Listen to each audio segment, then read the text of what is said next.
కీర్తనల గ్రంథము 16వ అధ్యాయము.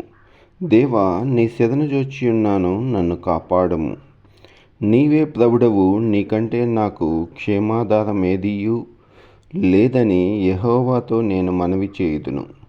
నేను ఇలాగందును, భూమి మీదనున్న భక్తులే శ్రేష్ఠులు, వారు నాకు కేవలం ఇష్టులు.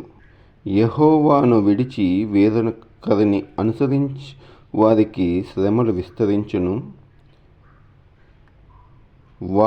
వారర్పించు రక్తపానీయములు నేనర్పింపను, వారి పేర్లు నా పెదవుల నెత్తను. యెహోవా నా స్వాస్థ్య భాగము, నా పానీయ భాగము. నీవే నా భాగము కాపాడుచున్నావు.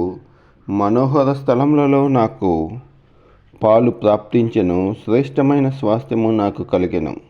నా ఆలోచనకర్తవైన యెహోవాను స్తుతించెదను.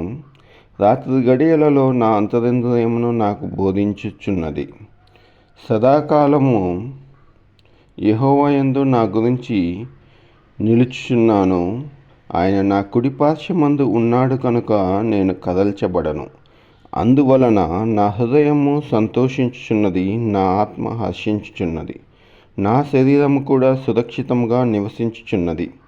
ఎందుకనగా నీవు నా ఆత్మను పాతాళంలో విడిచిపెట్టవు, నీవు పరిశుద్ధుడవని కుళ్ళు పట్టనీయవు.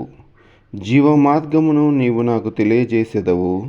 నీ సన్నిధిని సంపూర్ణ సంతోషము కలదు.